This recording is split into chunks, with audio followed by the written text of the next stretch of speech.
আপনি যদি স্বামী হয়ে থাকেন অথবা আপনি যদি স্ত্রী হয়ে থাকেন, সেক্ষেত্রে স্বামী এবং স্ত্রীদের মধ্যে সম্পর্ক নিয়ে সুপ্রিম কোর্টের তরফ থেকে একটা বড়সড় আপডেট সামনে এসছে বা একটা বড়সড় জাজমেন্ট সামনে এসছে। হ্যাঁ বন্ধুরা, এক্ষেত্রে বলা রয়েছে যে স্বামীর ওপরে বোঝা নয়, স্ত্রীর সুরক্ষিত জীবন নিশ্চিত করা স্থায়ী খোরপোশের লক্ষ্য।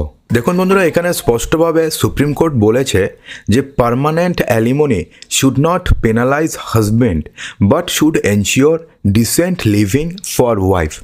অর্থাৎ একটা পার্মানেন্ট অ্যালিমনি এটা কোনোদিনও হাজব্যান্ডের উপরে পেনালাইজ হতে পারে না। অর্থাৎ হাজব্যান্ডকে পেনালাইজ করার অর্থ এটা নয় যে তার স্ত্রীকে খরপোশ দেওয়াটা। এটা হচ্ছে তার স্ত্রী যাতে আগামী দিনে ডিসেন্টভাবে জীবনযাপন করতে পারে, অর্থাৎ সুখে বাঁচতে পারে, সেই ব্যাপারে স্বামীর পুরো কর্তব্য হচ্ছে এই পেনালাইজটা।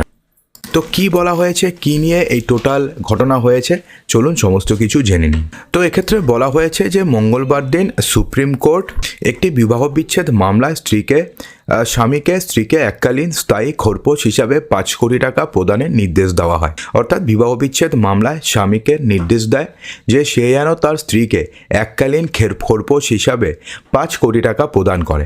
বিচারপতি ছিলেন বিক্রম নাথ এবং প্রসন্ন বি ভারালের সমন্বয়ে গঠিত বেঞ্চটি এই রায় দিয়েছিলেন। এছাড়া পিতার দায়িত্বের উপরে জোর দিয়ে আদালত নির্দেশ দেয় যে স্বামী তার প্রাপ্তবয়স্ক সন্তানের রক্ষণাবেক্ষণ এবং আর্থিক সুরক্ষার জন্য 1 কোটি টাকা প্রদান করবেন। অর্থাৎ স্ত্রীকে 5 কোটি টাকা দেবেন এবং তার যে প্রাপ্তবয়স্ক সন্তান রয়েছে তার রক্ষণাবেক্ষণ এবং আর্থিক সুরক্ষার জন্য আরও 1 কোটি টাকা প্রদান করতে হবে। এক্ষেত্রে প্রথমে আমরা জেনে নিই যে মামলার পটভূমিটি এক্স্যাক্টলি কী রয়েছে। তো এক্ষেত্রে বলা হয়েছে যে বিবাহের 6 বছর পরে স্বামী এবং স্ত্রী প্রায় 2 দশক ধরে আলাদা থাকছিলেন। স্বামী দাবি করেন যে স্ত্রী অতিরিক্ত সংবেদনশীল এবং তার পরিবারের জন্য অসৌজন্যমূলক আচরণ করতেন। এদিকে স্ত্রী অভিযোগ করেন যে স্বামীর আচরণ তার প্রতি মোটেও ভালো ছিল না। দীর্ঘকালীন আলাদা থাকার কারণে এবং বিবাহ পুনরায় চালু হওয়ার কোনো সম্ভাবনা না থাকার কারণে আদালত বিবাহটিকে অপ্রত্যাবর্তনীয়ভাবে ভেঙে যাওয়া বলে বিবেচনা করে। অর্থাৎ যেহেতু এই দম্পতি দীর্ঘ 2 দশক ধরে আলাদা থাকছিলেন এবং তারা মাত্র 6 বছর সংসার করেছেন এবং তারপর তারা 2 দশক ধরে আলাদা থাকছিলেন, তো সেই কারণে আদালত এক্ষেত্রে এই যে তাদের মধ্যে সম্পর্কটাকে অপ্রত্যাবর্তনীয়ভাবে ভেঙে যাওয়া বলেই বিবেচনা করেছেন। অর্থাৎ তাদের মধ্যে আর পুনরায় স্বামী স্ত্রী হিসাবে থাকাটা পসিবল নয় এবং সেই কারণে আদালত এটাকে অপ্রত্যাবর্তনীয়ভাবে ভেঙে যাওয়া বলে বিবেচনা করেছেন। এরপরে স্থায়ী খোরপোশের সিদ্ধান্ত নেওয়া হয়। বিচারকরা হিন্দু বিবাহ আইন অনুযায়ী অন্যান্য আইনি বিষয়গুলো পর্যালোচনা করলেও মূলত স্থায়ী খোরপোশের প্রশ্নেই নজর দেন।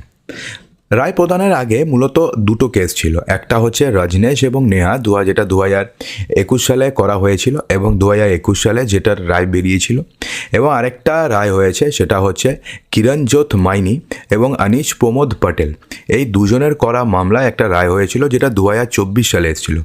অর্থাৎ 2টো রায়, একটা হচ্ছে 2021 সালে, একটা হচ্ছে 2024 সালে। তো আপনারা যদি জানতে চান যে কী রায় এক্স্যাক্টলি, তো সেক্ষেত্রে রজনেশ বনাম নেহা 2021 দিয়ে সার্চ করবেন, এবং একটা যদি জানতে চান কিরণজোত মাইনি বনাম ভার্সেস অনিশ প্রমোদ পটেল 2024 বলে সার্চ করবেন, পেয়ে যাবেন। তো এই 2টো মামলার রায়ের উপরে ভিত্তি করে স্থায়ী খোরপোশ নির্ধারণের জন্য প্রয়োজনীয় বিভিন্ন বিষয় বিশ্লেষণ করেন।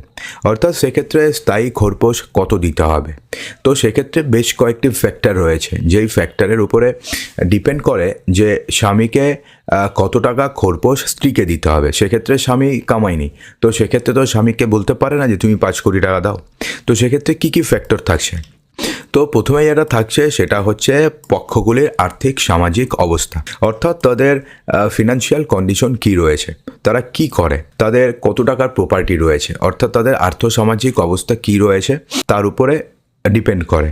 তারপরে বলা হয়েছে স্ত্রী এবং সন্তানের যৌক্তিক প্রয়োজন, অর্থাৎ স্ত্রী এবং সন্তানের যৌক্তিক অর্থাৎ কত টাকার প্রয়োজন তাদের আগামী জীবনটাকে সুন্দরভাবে পরিচালনা করার জন্য। তো সেই যৌক্তিক প্রয়োজনীয়তাটা প্রয়োজন, অর্থাৎ এমনটা নয় যে স্ত্রী দাবি করতে পারে না তুমি আমাকে 100 কোটি টাকা দাও। তো সেক্ষেত্রে যৌক্তিকভাবে যতটা প্রয়োজন ততটা ফিক্সড করা হয়। তারপর বলা হয়েছে স্বামী এবং স্ত্রীর ব্যক্তিগত যোগ্যতা কি রয়েছে, অর্থাৎ সেক্ষেত্রে স্বামী কি করে, স্বামী কি কোনো মাল্টিন্যাশনাল কোম্পানিতে চাকরি করে নাকি কোনো দোকানের কর্মচারী, তো সেক্ষেত্রে দুজনের মধ্যে খোরপোশের অ্যামাউন্টটার মধ্যে বিস্তর পার্থক্য থাকে। এছাড়া কর্মসংস্থানের কি অবস্থা রয়েছে, অর্থাৎ যোগ্যতা কি রয়েছে, সে কি যোগ্যতা, তার কি ডিগ্রি রয়েছে, সে কত টাকা অবধি রোজগার করতে পারবে, তো সেই যোগ্যতা এবং কর্মসংস্থানের অবস্থার উপরে ডিপেন্ড করে। এরপরে এটা ডিপেন্ড করে সেটা হচ্ছে আবেদনকারীর নিজস্ব উপার্জন এবং সম্পদ, অর্থাৎ যিনি মেইনলি খোরপোশের জন্য আবেদন করছেন তার নিজস্ব কি কোনো উপার্জন রয়েছে এবং তার নামে কত টাকা সম্পত্তি রয়েছে সেটাও ডিপেন্ড করবে।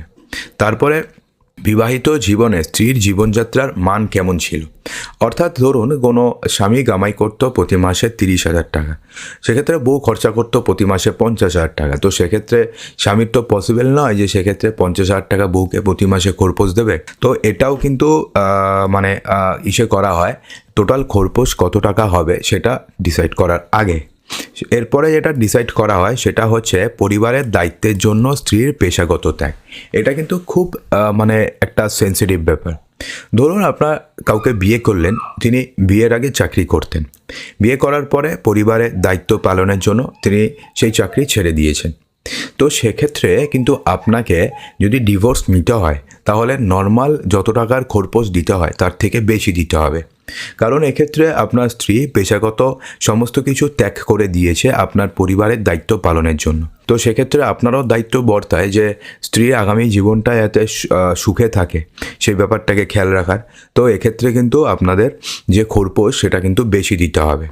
চাকরিবিহীন স্ত্রীর আইনি খরচ কত টাকা রয়েছে তার উপরেও ডিপেন্ড করে, এবং সবশেষে যেটা ডিপেন্ড করে সেটা হচ্ছে স্বামীর আর্থিক সামর্থ্য এবং দায়বদ্ধতা, অর্থাৎ স্বামীর কী কী দায়বদ্ধতা রয়েছে, স্বামীর লায়াবিলিটি কী কী রয়েছে। সেক্ষেত্রে স্বামীর যদি বাবা মা থাকে, বয়স্ক থাকে, তার চিকিৎসার খরচা রয়েছে, তো সেই সমস্ত কিছু দেখা হয় যে তার চিকিৎসার খরচা কত রয়েছে, সে মান্থলি কত টাকা ইনকাম করছে, তার পিছনে কত টাকা খরচা হচ্ছে তার বাবা মার পিছনে, তার নিজস্ব একটা হেলথ রয়েছে, তার নিজস্ব একটা লাইফ রয়েছে, সেক্ষেত্রে পরিচালনার জন্য কত টাকার প্রয়োজন। তো সেটাও কিন্তু ডিসাইড করা হয় যখন আপনার খোরপোশের নির্ধারণ বা কত টাকা স্থায়ী খোরপোশ দেওয়া হবে সেটা নির্ধারণের সময় এই বিষয়গুলো কিন্তু বিবেচনা করা হয়। সেক্ষেত্রে আদালত এক্ষেত্রে আরও জানিয়েছে যে কোনো কঠোর নিয়ম নয় এবং বরং একটি গাইডলাইন হিসেবে বিবেচিত হবে। তো সেক্ষেত্রে আদালত এক্ষেত্রে কী কী পর্যবেক্ষণ করে, আদালত রায়ে স্পষ্টভাবে উল্লেখ করেন যে স্থায়ী খোরপোশের পরিমাণ এমনভাবে নির্ধারণ করা উচিত যা স্বামীকে শাস্তি প্রদান না করলেও স্ত্রীর জন্য একটি সুরক্ষিত জীবন নিশ্চিত করে। এই মামলায় স্ত্রী ছিলেন একজন গৃহিণী আর স্বামী একটি বিদেশি ব্যাংকে ব্যবস্থাপনা পদে কর্মরত থেকে প্রতি মাসে 10 থেকে 12 লক্ষ টাকা উপার্জন করছিলেন। এই প্রেক্ষিতে আদালত বিবেচনা করে স্ত্রীর স্থায়ী খোরপোশের পরিমাণ 5 কোটি টাকা নির্ধারণ করেন। সেক্ষেত্রে স্বামীর যেহেতু প্রতি মাসে স্যালারি হচ্ছে 10 থেকে 12 লাখ, তো সেক্ষেত্রে স্বামী তো 5 কোটি টাকা অনায়াসে দিতে পারবে।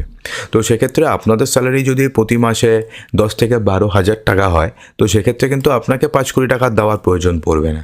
সেক্ষেত্রে আপনার জন্য কিন্তু এই স্থায়ী খোরপোশের যে পরিমাণ রয়েছে সেটা কিন্তু অনেকটাই কম হবে। তো এক্ষেত্রে 5 কোটি টাকা নির্ধারণ করেন। তো এক্ষেত্রে আইনজীবীরা কে কে ছিলেন, আইনজীবীদের উপস্থিতি আপনারা এখানে দেখতেই পারছেন।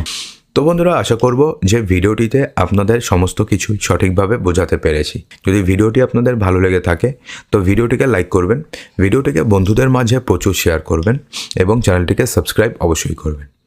তো দেখা হচ্ছে আমাদের আগামী ভিডিওতে আরও কিছু ইম্পর্টেন্ট নিউজ নিয়ে। ততক্ষণের জন্যে ভালো থাকবেন, সুস্থ থাকবেন।